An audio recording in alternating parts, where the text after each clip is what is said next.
sé si alguna vez habéis oído hablar de estas 7 maravillas del mundo antiguo, pero los griegos allá por el siglo II elaboraron una lista con esos lugares que uno no debía perderse, lugares emblemáticos, majestuosos, que había que visitar por su belleza. Aunque en realidad la lista de monumentos del mundo antiguo es mucho más larga que 7, estos parece que eran los más sobresalientes. Pero desde el principio de los tiempos, a lo largo de la historia de la humanidad, se han venido erigiendo monumentos de todo tipo. Y lo interesante es que todo monumento, por muy espectacular que nos resulte a la vista, no deja de ser simplemente un símbolo, un emblema que ha sido diseñado para conmemorar un hecho significativo. Y en esta mañana quisiera que fijásemos nuestra atención en un monumento del mundo antiguo, un monumento que Dios mismo encargó al pueblo de Israel, un monumento que fue erigido para conmemorar una gran proeza. Un monumento singular, llamativo, inolvidable. Probablemente su planta no nos llama tanto la atención como estos grandes que forman parte de esta lista de 7 monumentos de la antigüedad. Pero haremos bien en poner nuestra vista no simplemente en la edificación, sino en aquello que representa la edificación, en aquello hacia lo que apunta este monumento. Os invito a abrir vuestras Biblias al libro de Josué, capítulo 3, Josué 3. Vamos a comenzar nuestra lectura en el versículo 14, Josué 3, 14. Sin duda este es uno de los libros más asombrosos de toda la Biblia. Un pueblo que hasta entonces había sido esclavo, ha cruzado el desierto y ahora está conquistando la tierra deseada, la tierra prometida. Y sin embargo, del principio al fin nos damos cuenta de que todo lo que ellos van a conseguir es porque detrás está un Dios grande y poderoso que los guía. Josué 3, versículo 14 en adelante. Es una lectura rápida, así que nadie se nos despiste por el camino. Dice ahí: aconteció que cuando el pueblo salió de sus tiendas para pasar el Jordán, con los sacerdotes llevando el arca del pacto delante del pueblo, y cuando los que llevaban el arca entraron en el Jordán, y los pies de los sacerdotes que llevaban el arca se mojaron en la orilla del agua, porque el Jordán se desborda por todas sus riberas todos los días de la cosecha. Las aguas que venían de arriba se detuvieron y se elevaron en un montón, a una gran distancia en Adam, la ciudad que está al lado de Zaretán, y las que descendían hacia el mar de Arabá, el mar salado, fueron cortadas completamente, y el pueblo pasó frente a Jericó. Y los sacerdotes que llevaban el arca del pacto del Señor estuvieron en tierra seca en medio del Jordán, mientras que todo Israel cruzaba sobre tierra seca hasta que todo el pueblo acabó de pasar el Jordán. En esta mañana quisiera compartir con vosotros 4 aspectos del carácter de Dios que nos encontramos no en este pasaje, sino en el que vamos a leer a continuación, porque en realidad nuestra vista va a estar centrada en el capítulo 4. Es curioso que en un capítulo se relata la proeza de que un pueblo cruza un río que se abre en todas sus vertientes para que este pueblo pueda atravesar, pero en el siguiente capítulo se nos va a relatar la historia de cómo este pueblo termina por construir un monumento al Señor. Y es ahí donde observaremos 4 aspectos del carácter de Dios que han de regir no solamente la vida de aquel pueblo, sino la nuestra también en este día. Vamos a leer entonces el capítulo 4. Dice así la palabra de Dios. Y sucedió que cuando todo el pueblo acabó de pasar el Jordán, el Señor habló a Josué diciendo: escoged 12 hombres del pueblo, uno de cada tribu, y ordenadles diciendo: tomad 12 piedras de aquí, de en medio del Jordán, del lugar donde los pies de los sacerdotes están firmes, y llevadlas con vosotros y colocadlas en el alojamiento donde habéis de pasar la noche.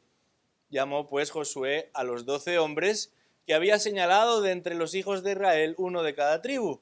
Y Josué les dijo: pasad delante del arca del Señor y vuestro Dios al medio del Jordán. Y alce cada uno una piedra sobre su hombro, de acuerdo con el número de las tribus de los hijos de Israel.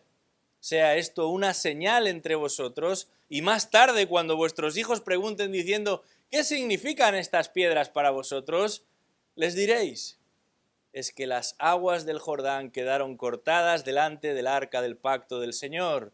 Cuando ésta pasó el Jordán, las aguas del Jordán quedaron cortadas. Así que estas piedras servirán como recuerdo a los hijos de Israel para siempre. Y lo hicieron así los hijos de Israel, tal como Josué ordenó.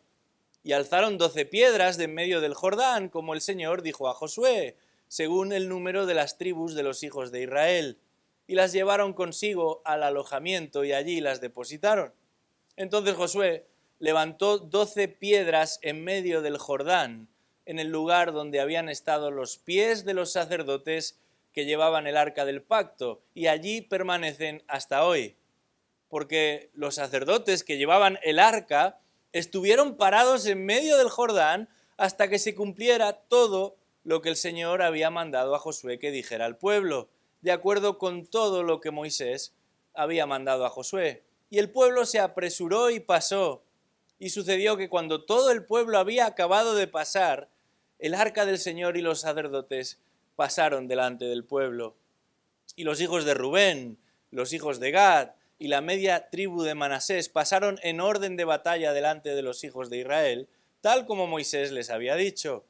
Como 40.000 equipados para la guerra pasaron delante del Señor hacia los llanos de Jericó, listos para la batalla. Aquel día el Señor engrandeció a Josué ante los ojos de todo Israel, y le temieron, tal como habían temido a Moisés todos los días de su vida. Entonces habló el Señor a Josué diciendo: ordena a los sacerdotes que llevan el arca del testimonio que suban del Jordán. Y Josué mandó a los sacerdotes diciendo: subid del Jordán. Y sucedió que cuando los sacerdotes que llevaban el arca del pacto del Señor subieron de en medio del Jordán, y las plantas de los pies de los sacerdotes salieron a tierra seca, las aguas del Jordán volvieron a su lugar y corrieron sobre todas sus riberas como antes. El pueblo subió del Jordán el día 10 del mes primero y acamparon en Gilgal al lado oriental de Jericó. Y aquellas 12 piedras que habían sacado del Jordán, Josué las erigió en Gilgal.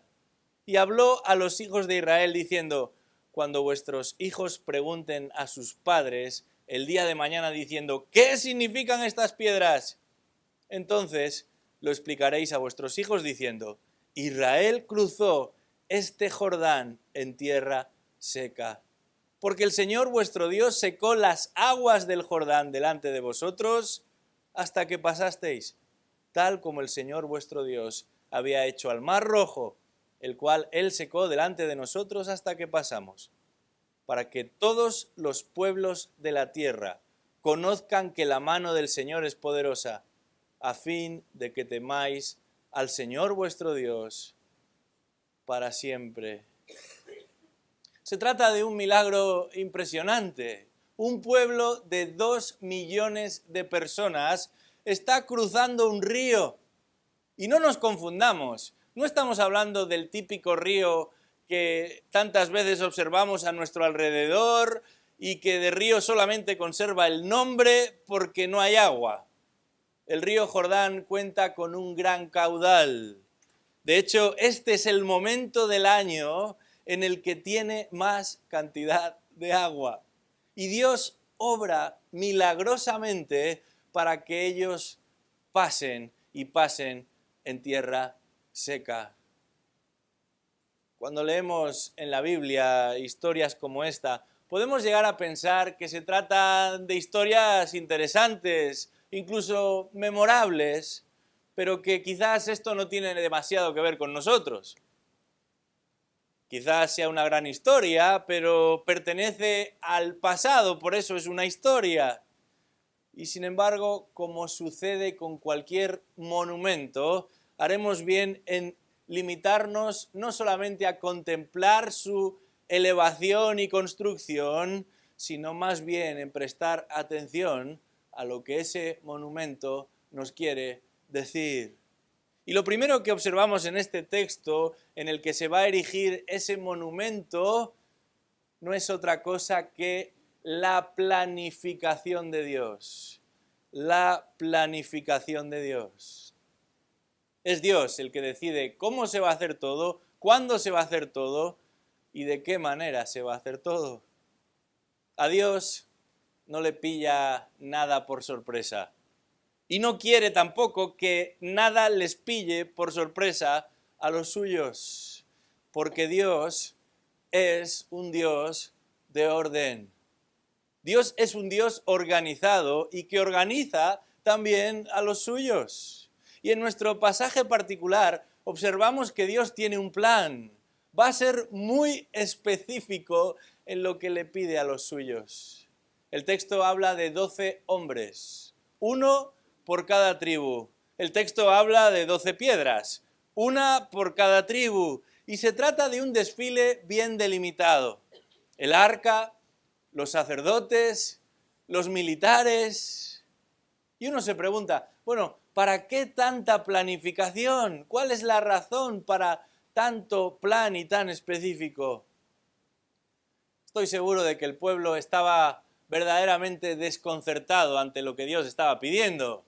No solamente porque se encontraban en una situación, vamos a decirlo así, incierta, en una tierra extraña, desconocida, peligrosa, sino porque además su personaje de referencia, aquel que les había guiado fuera de Egipto, el que les había acompañado y liderado durante los últimos 40 años, aquel gran Moisés, ya no está. Moisés es uno de los grandes personajes de la historia, no solamente de la historia de Israel, sino de la historia de la humanidad. Este Moisés era una figura única, una persona única, espiritualmente no tenía rival. Habla cara a cara con Dios. Culturalmente no tenía rival. Había sido educado con los mejores maestros del mundo en el contexto del gran imperio de Egipto. Socialmente no tenía rival tampoco. Estaba acostumbrado a tratar con lo más florido de la sociedad. Vivencialmente no tenía rival. Había experimentado todo tipo de situaciones, desde estar en el punto más álgido de la pirámide a encontrarse errante en un desierto y escapar por su vida. Pero este gran Moisés, este referente, este líder, ya no está. Ha fallecido. Y el vacío que deja es muy grande. Es muy probable que muchos se preguntasen, bueno, Moisés ya no está, ¿y ahora qué vamos a hacer? Porque es Moisés el que trata directamente con Dios. ¿Y qué haremos entonces todos los demás? ¿Cómo iba el pueblo a conquistar un territorio casi inexpugnable sin el liderazgo de Moisés? ¿Quién va a tomar ahora las decisiones clave? ¿Quién va a dirigir a todas esas tribus que cuando todo va bien parece que se llevan bien, pero en cuanto se tuerce un poquito, rebelión tras rebelión tras rebelión? Este texto nos va a enseñar, en primer lugar, que Dios planifica y Dios dirige a su pueblo. Es Él el que pone reyes y quita reyes. Es Él el que finalmente guía, el que dota y capacita a su pueblo y también a aquellos que han de dirigirlo. El pueblo de Dios no necesita personas ingeniosas, personas carismáticas. Dios tiene otros estándares. Él se sirve de los que le sirven. Y en la medida en que los responsables de guiar al pueblo de Dios ponen a Dios en el lugar que les corresponde y le obedecen de la manera que le corresponde, Él entonces promete guiar a los suyos. Y Josué es un gran ejemplo de obediencia, desde el principio y hasta el final de sus días. Es por eso que Dios planifica que Josué sea el sucesor de Moisés. En Josué 3, versículo 7 leemos: el Señor dijo a Josué: hoy comenzaré a exaltarte a los ojos de todo Israel, para que sepan que tal como estuve con Moisés, estaré contigo.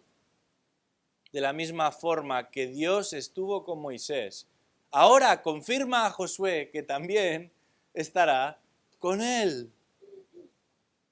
Dios actúa ahora a favor de Josué. Y no importa que Josué no haya sido posiblemente el sucesor al trono de Egipto, no importa que Josué no se haya preparado con los más sabios doctores de la época, no importa que Josué no haya experimentado tantas experiencias como aquel Moisés. Lo que importa es que el mismo Dios que estuvo con Moisés va a estar también ahora con Josué.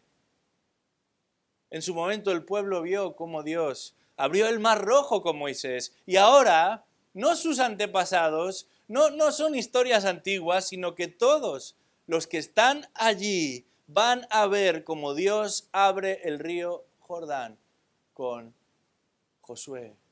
Dios quiere probar que Él va a acompañar a este hombre, igual que había acompañado a su anterior siervo. Y como consecuencia, de la misma forma que el pueblo temió a Moisés, el pueblo va a respetar a Josué.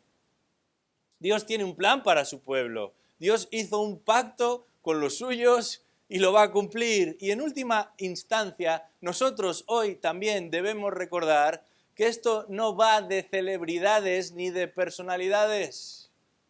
Esto es algo que en esta época de internet y de conferencias, de marketing evangélico, de merchandising, no sé si llamarlo evangélico o de otra manera, debemos recordarnos nosotros también.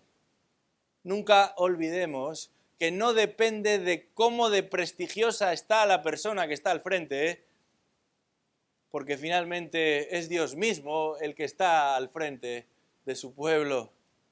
Si el pueblo de Dios va a tener éxito, si el pueblo de Dios va a alcanzar las promesas que Él les ha avanzado, no es tanto por quién está al frente, sino porque Dios está al frente. Y en la medida que el pueblo obedece a Dios, en la medida que el pueblo y el liderazgo se sujetan a lo que Dios dice, entonces Dios, sí, podemos estar seguros, va a obrar. Dice el versículo 14 que eso es lo que sucedió aquel día. Es Dios el que coloca a Josué. Dice ahí que aquel día el Señor engrandeció a Josué ante los ojos de todo Israel y le temieron, tal como habían temido a Moisés todos los días de su vida. Si la dirección de este hombre va a tener éxito, la tendrá el éxito en tanto en cuanto haga lo que Dios le pide. Y esta es una verdad fundamental para nosotros hoy. Damos gracias a Dios por lo que Él ha venido haciendo en este país con tantas personas a lo largo de la historia. No somos los primeros creyentes en Cristo y por la gracia de Dios no seremos los últimos. Pero a veces miramos hacia atrás quizás con envidia, añorando tiempos pasados o incluso observamos lo que está sucediendo en otros lugares del mundo y pensamos ¿por qué eso no está pasando también aquí? Pensamos en grandes hombres de Dios que entregan y han entregado sus vidas para servirle a Él, siervos esforzados, valientes, temerosos, y gloria a Dios por cada uno de ellos. Pero su obra, la obra de Dios, no depende ni de nosotros ni de todos ellos. Y damos gracias a Dios por ello, porque Él es el Señor de la obra. Él es el planificador de la obra. Y a nosotros se nos ha concedido el privilegio de seguir sus instrucciones. Pablo era a Timoteo lo que Moisés fue a Josué. Y en su primera epístola que escribe a Timoteo, dice lo siguiente: no ya con el fin de conquistar la tierra de Canaán, pero sí con el fin de alcanzar la tierra prometida. Primera de Timoteo 3:15. Te escribo para que sepas cómo debes conducirse, cómo debe conducirse uno en la casa de Dios. Y añade que es la iglesia del Dios vivo, columna y sostén de la verdad. En la medida en que seguimos sus instrucciones, podemos estar tranquilos. En la medida en que seguimos sus instrucciones, podemos estar confiados, sabiendo que Dios es sabio, sabiendo que sus planes son siempre los mejores, sabiendo que Él y solamente Él tiene todo bajo control, su control. Lo primero que nos encontramos en este texto tiene que ver con la planificación de Dios. Sí, Moisés ya no está, pero Él se encargará de llevar a su pueblo al destino deseado y para probarlo obra poderosamente. Y eso nos lleva a un segundo aspecto del carácter de Dios que este texto nos revela. Y no es otra cosa que el poder de Dios. El poder de Dios. Este libro de Josué nos relata el avance del pueblo de Israel a la tierra de Canaán. Un avance que tiene un objetivo muy claro: conquistar la tierra. Y algunos que han analizado estos eventos se han preguntado por qué los pueblos que residían en aquellos lugares no estaban esperando con los ejércitos locales para acabar con los israelitas. ¿Pensáis que no sabían que se encontraban allí tratando de invadirles? Bueno, es imposible esconder a cientos de miles de personas junto con sus animales y sus pertenencias, con sus carros, con sus tiendas, con sus provisiones. La cuestión es que el pueblo se encuentra en la zona más complicada de la ribera del río, en la época del año donde había más agua. En el monte Hermón se dejaba caer esa nieve que poco a poco iba cayendo en deshielo y el agua fluye con mucha fuerza, de manera que los habitantes del lugar jamás pensarían que estos cientos de miles de extranjeros podrían atravesar el río y llegar a donde ellos se encontraban, y mucho menos en la zona más complicada del río. Alguien comentaba hace poco que las nuevas generaciones ya no juegan al fútbol, prefieren otros deportes, por ejemplo, eso que se llama paintball, ¿verdad? No sé si está en la categoría de deporte, pero las personas se desplazan a un lugar abierto para llenarse de pintura. Los participantes se dividen en dos grupos y unos tienen que acabar con los otros, y la prueba más complicada consiste en conquistar un fuerte. Un equipo defiende un fuerte y a menos que uno cuente con el arsenal suficiente, los que están en la fortaleza se sienten siempre seguros, porque observan el panorama protegidos por sus murallas, controlan la situación y no están tan preocupados como los que se tienen que lanzar al vacío y al peligro para atacar el fuerte. Algo mucho mayor está pasando aquí. El pueblo está a punto de iniciar una conquista temible. El pueblo está a punto de enfrentar enemigos muy superiores, aún con fortalezas inexpugnables. Pero el Dios Todopoderoso va a obrar un milagro asombroso. Tan asombroso que ni los propios israelitas lo esperan, porque no solamente había escépticos entre los pobladores locales, también en medio del pueblo. Y algunos de esos israelitas probablemente cuando se abre el agua tratarían de cruzar lo más rápido posible el río para evitar que la corriente les alcanzase. Pero lo que notamos aquí es un dominio absoluto de la situación por parte de Dios. En un sentido, parece que Dios quiere que el pueblo se recree con el milagro. Dios quiere que entiendan, entre otras cosas, que es Él el que está controlando la situación. Y observamos cómo se les pide que hagan distintos movimientos ¿Cómo han de desfilar primero unos y después otros? Que si primero cogemos las piedras, que si ahora pasa un ejército de 40.000 soldados, que si luego los representantes de cada tribu, hasta que el arca del pacto no sale del agua. Y es ahí cuando, en ese momento, ese terreno que había permanecido seco ante la acción de Dios, de repente se ve cubierto una vez más por las muchas aguas. No es que no hubiera agua, sino que hasta ese momento Dios está reteniendo el agua. Y dice el versículo 19 que cuando habían terminado de cruzar, las aguas del Jordán volvieron a su lugar y corrieron sobre todas sus riberas como antes. El poder de Dios en acción. El poder de Dios es el baluarte de Israel. No son sus soldados, no son sus armas, no son sus estrategias, no es Josué, no son las tribus, tampoco lo era Moisés. El poder de Israel está en el Dios de Israel. Yo me pregunto, ¿en dónde está nuestra confianza en esta mañana? ¿En el número de personas que somos o que pensamos que un día podríamos llegar a ser? ¿En lo que tenemos la capacidad de llevar a cabo? ¿En los ministerios que podemos tener hoy o que aspiramos a tener algún día? ¿En el local en el que estamos hoy o en el que pensamos que podremos estar un día? El poder del pueblo de Dios está en su Dios. La cuestión es si permitimos que Dios despliegue su poder en medio de nosotros. O de alguna manera, como aquellos israelitas en el desierto, lo estamos frenando, lo estamos apagando, lo estamos despreciando, lo estamos postergando. En este capítulo 4 del libro de Josué, vemos cómo Dios despliega todo su poder porque Él es todopoderoso, pero también porque el pueblo hace lo que se le pide.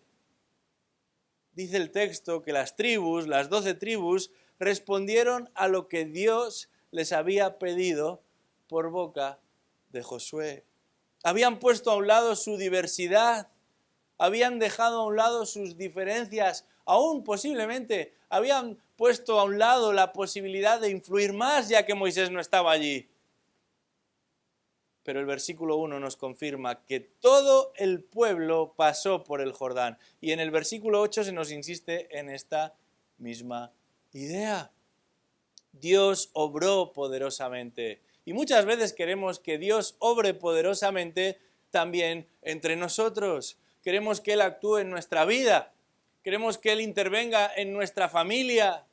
Queremos que Dios, por supuesto, opere en nuestra congregación. Pero la pregunta es, ¿estamos dispuestos a hacer lo que Él nos pida?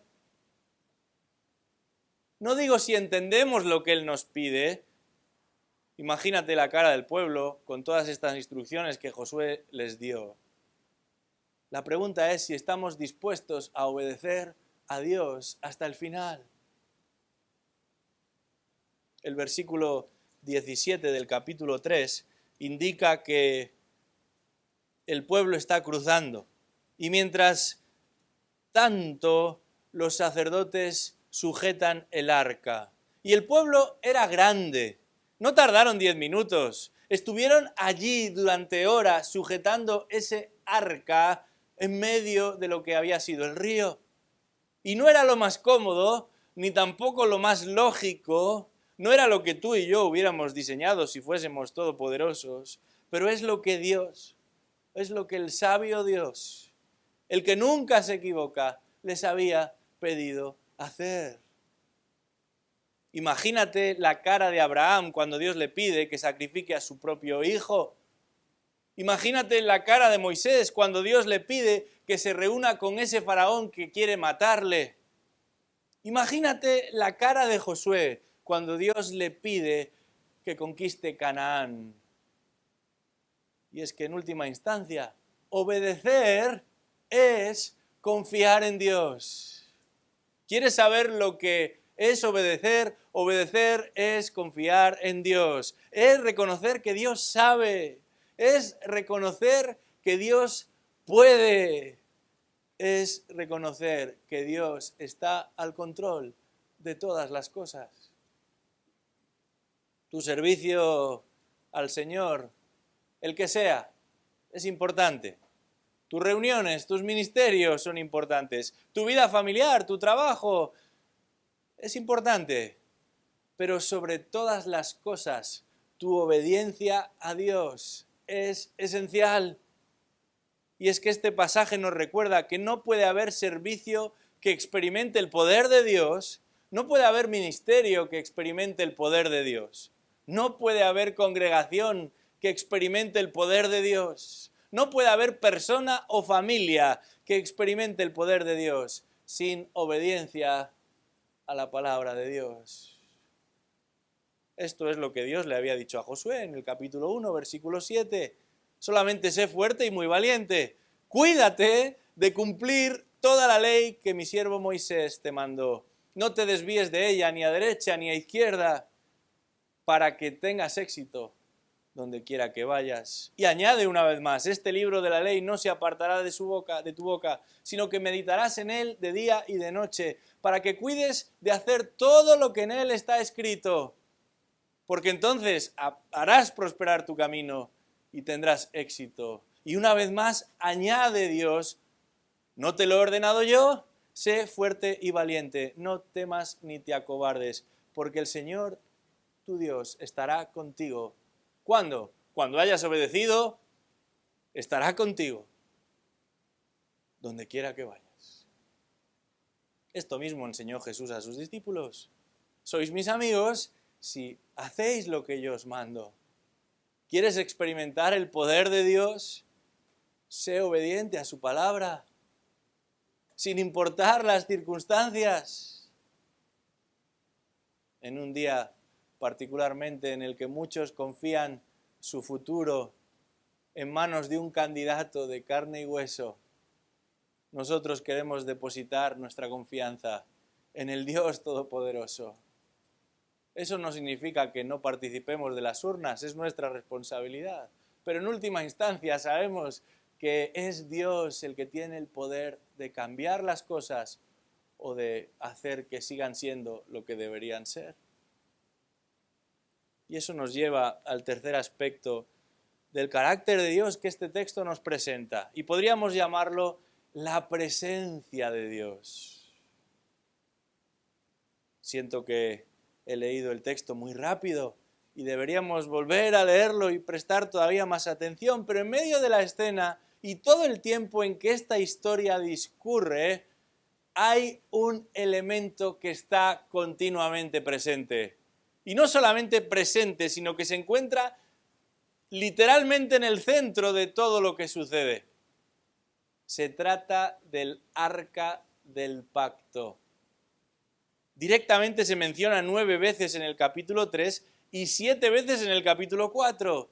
E indirectamente se menciona 4 veces más. Eso quiere decir que en 2 capítulos hay 20 referencias al arca del pacto.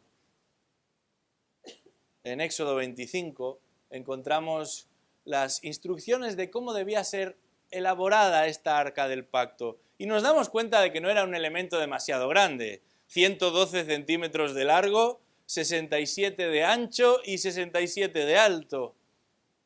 Sabemos, sin embargo, que el arca del pacto, a pesar de su pequeña dimensión, representaba la presencia de Dios en medio de su pueblo, en medio de sus hazañas, en medio de sus expectativas, en medio de sus retos, en medio de toda su vida social y familiar.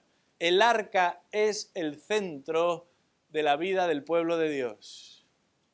O dicho de otra manera, la presencia de Dios es el mismo centro de la vida del pueblo de Dios. ¿Cómo representa el arca la presencia de Dios entre su pueblo? Bueno, son varios aspectos, y no vamos ahora a hacer un estudio extenso acerca del arca, del pacto, pero varios aspectos de este arca apuntan a la presencia de Dios con su pueblo, porque no es solamente un arca, no es simplemente un tabernáculo, es Dios mismo el que está entre ellos. El arca representa el poder de Dios, el arca representa la santidad de Dios, el arca representa la justicia de Dios, el arca representa la reverencia hacia Dios. Y en un sentido, esa presencia que condiciona y que domina toda la vida del pueblo de Israel está representada por ese pequeño elemento, el arca del pacto. Pero es solamente un símbolo. El arca era solamente un símbolo de algo mucho mayor, y ese algo no es otra cosa que el Hijo de Dios mismo habitando entre los suyos. Cristo no solamente representa la presencia poderosa de Dios, sino que es Dios mismo, Emmanuel, habitando entre su pueblo. Cristo no solamente representa la santa naturaleza de Dios, sino que manifiesta la santidad de Dios. Cristo no solamente representa la justicia de Dios, sino que es la justicia de Dios hecha carne. Y como a Dios le hemos de reverenciar, como a Dios le hemos de honrar, como a Dios le hemos de amar, a Cristo también, porque es Dios hecho hombre. Esto es impresionante. ¿Por qué digo esto? Porque a veces los niños, y los no tan niños, cuando escuchan las historias bíblicas, desearían haber estado allí, para observar, para ser testigos. En esta mañana te digo, no necesitamos una máquina del tiempo para viajar a aquel lugar. Tenemos una mejor solución. La Iglesia de Cristo cuenta con un privilegio infinitamente superior a aquel pueblo de Israel. El libro de Hebreos afirma que Cristo es infinitamente superior a todo el antiguo pacto en su conjunto, incluido el arca, porque nada ni nadie son comparables a Él. En esta mañana hay una pregunta que no podemos eludir. ¿Es Cristo el centro del pueblo de Dios en este lugar? ¿Es Cristo el centro de esta congregación, de tu vida? Y la siguiente pregunta es la siguiente. ¿Y cómo entonces se manifiesta eso?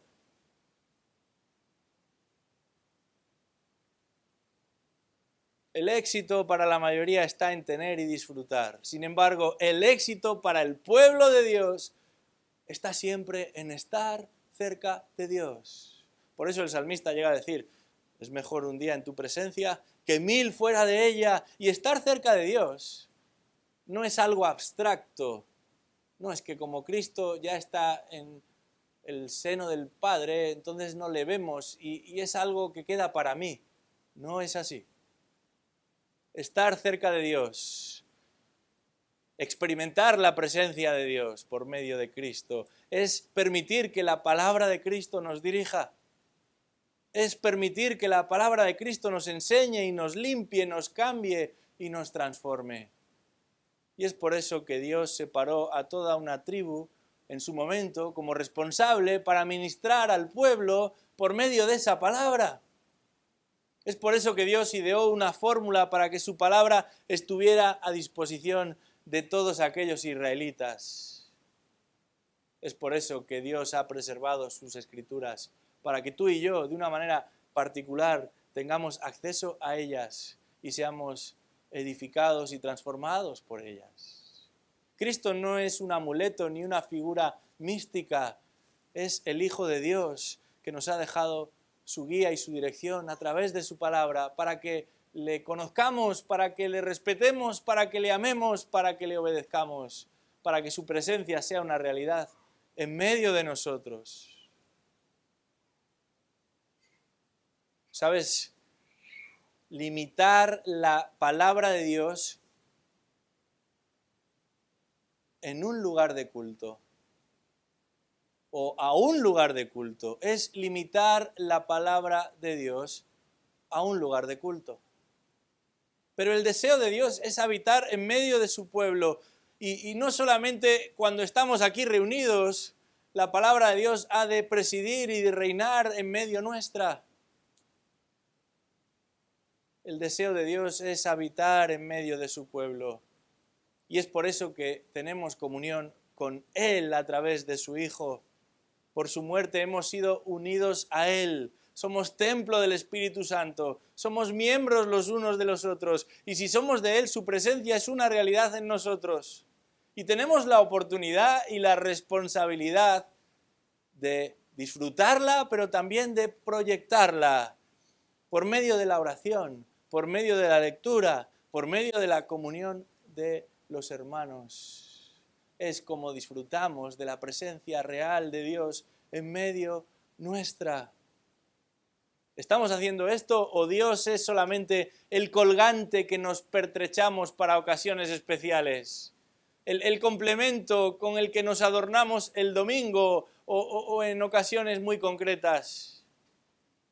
La palabra de Dios es clara. Si somos del Señor, su presencia es segura. Cristo mora por la fe en nuestros corazones y Él está con los suyos todos los días y hasta el fin del mundo. Por eso dice el apóstol Pedro: entonces, sabiendo esto, conducíos en temor durante el tiempo de vuestra peregrinación.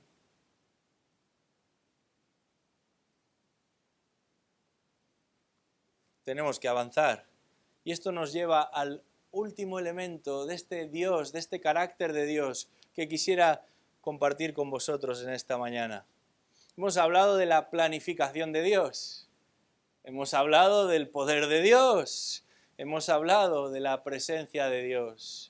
Y quisiera terminar hablando del propósito de Dios. El propósito de Dios. Y alguno se preguntará, bueno, llevamos un buen rato aquí sentados, vinimos a escuchar acerca del monumento y todavía no hemos hablado de las 12 piedras. Realmente es un detalle que no podemos dejar pasar. Ese es el monumento. Josué les ordena que cojan 12 piedras y las lleven a la tierra de Gilgal. Una piedra por cada tribu. Y uno se pregunta, bueno, ¿qué pretende hacer Dios con esas piedras? Vamos a leer los versículos del 20 al 24 de este capítulo 4. Dice así, Josué 4, 20. Aquellas 12 piedras que habían sacado del Jordán, Josué las erigió en Gilgal.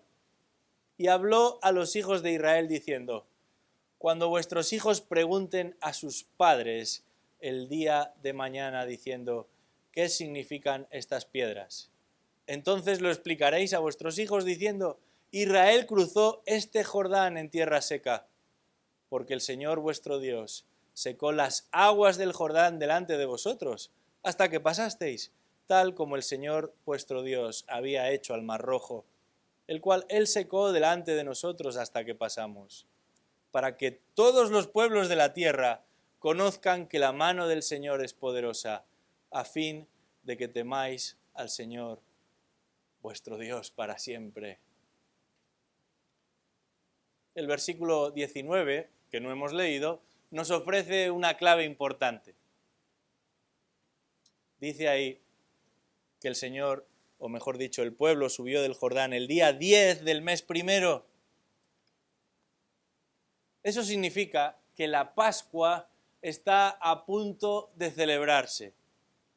El pueblo está a punto de entrar en guerra, a punto de encontrarse con sus enemigos, a punto de poner su pie en una tierra extraña, pero Dios no está obsesionado con la batalla, ni el pueblo tampoco, porque el pueblo está centrado no en el entrenamiento, sino en el Señor.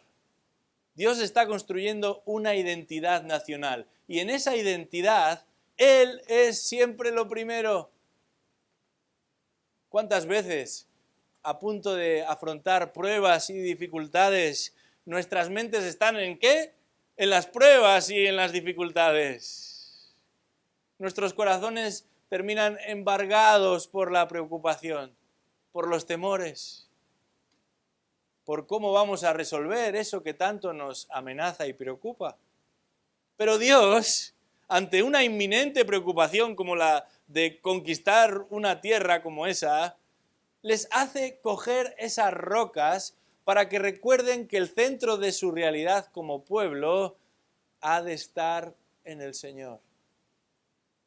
El propósito de Dios en esta historia, el propósito de Dios con estas 12 piedras es mostrar al pueblo de Dios que su Dios es supremo sobre toda la tierra y sobre todo lo que sucede en la tierra. Es mostrar a sus descendientes también que Dios es supremo sobre toda la tierra y sobre todo lo que sucede en la tierra. Israel sí está conquistando Canaán y Dios va a usar las grandes hazañas que va a llevar a cabo para despertar en sus enemigos un temor al pueblo, un temor que, humanamente hablando, estaba totalmente injustificado. ¿Quiénes eran esos israelitas? Pero no es a un pueblo al que van a temer, es a Dios al que van a temer. Y nosotros también, es a Dios al que debemos adorar, obedecer, pero también temer. Los nombres en la Biblia no aparecen porque sí. Se nos ha dicho que las piedras habían de colocarse en la tierra de Gilgal. Y Gilgal, con el tiempo, se convirtió en el centro de operaciones de Israel. Allí fue ungido su primer rey. Allí se refugió David. Ese lugar terminó siendo casa de profetas, porque la memoria en Gilgal siempre estaba viva, estaba encendida. 12 piedras advertían de qué clase de Dios era el suyo. La Biblia insiste muchas veces en que hagamos memoria. Pero el Nuevo Testamento nos habla de una roca, de una piedra angular sobre la que hemos cantado en esta mañana. Y es que ya no miramos a 12 piedras, ni siquiera a un arca. Nuestra vista no está puesta en el tabernáculo, ni en un templo con todo su refinamiento. Nuestra vista está colocada en Cristo. Si el pueblo de Dios está en condiciones de esperar algo, si el pueblo de Dios está en condiciones de heredar algo, es única y exclusivamente, como dice Pablo en Efesios 1:19, resultado de la extraordinaria grandeza de su poder para con nosotros, los que creemos. Es única y exclusivamente como resultado de su planificación y de su poder y de su presencia y de su propósito. Un propósito que Dios ha ido desplegando desde la creación y a lo largo de la historia, pero que se ha hecho visible de manera particular en la persona de su Hijo Jesucristo, en su encarnación, en su muerte, en su resurrección, en su ascensión. Ese Cristo que dice la Escritura, un día regresará a buscar a los suyos para entregarles lo prometido, pero también para juzgar al mundo. Porque finalmente no hay mejor monumento para el Dios viviente que la persona de su Hijo Jesucristo. Nadie mejor que Él representa el carácter de Dios. Nadie mejor que Él nos ilustra y nos enseña quién es Dios y cómo es Dios. Y hasta que Él regrese, nos invita a hacer memoria a nosotros, su iglesia, no ya de 12 piedras, sino de la persona y la obra de Cristo. Y hoy tenemos la oportunidad de hacerlo, de manera particular por medio de esta mesa, que nos habla de los sufrimientos de Cristo, de la muerte de Cristo, pero también de su victoria y de su resurrección.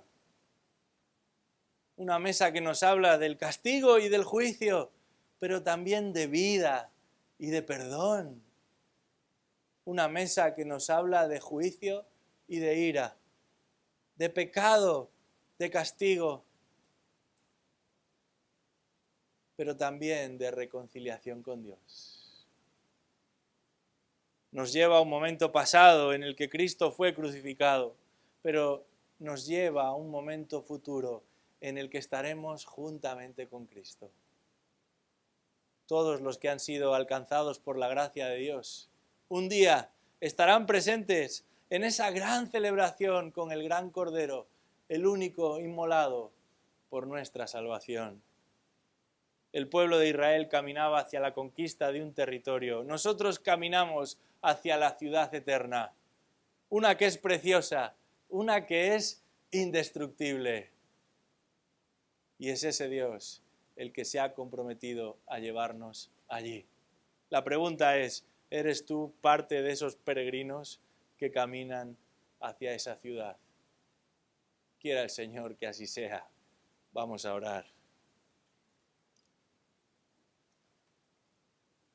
Te damos las gracias, oh Dios, porque todo lo haces bien. Y aun en nuestras torpezas, aun en nuestra falta de cuidado o de interés, tú intervienes para que no nos olvidemos de quién eres tú. Te damos las gracias por esta historia en la que vemos a un Dios defendiendo y actuando en favor de su pueblo, pero también a un Dios preventivamente operando para que este pueblo no se olvide de su Dios. Tú has hecho algo incluso más especial con nosotros. Nos has enviado a tu Hijo único. Y lo has hecho no solo para que no nos olvidemos de Dios, sino para que vengamos a ser parte de la familia de Dios. Y es por eso que en esta mañana te alabamos con gratitud. Nos humillamos delante de ti. Reconocemos que no hay nadie mejor para dirigir nuestra vida que tú. Y nos comprometemos a obedecerte en todo aquello que demandes de nosotros. Oramos por los que todavía no han visto la gloria de Dios en Cristo, para que por medio del Espíritu Santo puedan tener no solamente un conocimiento de Dios, sino un corazón que viene de Dios. Pedimos esto en esta mañana, en el nombre de Jesús. Amén.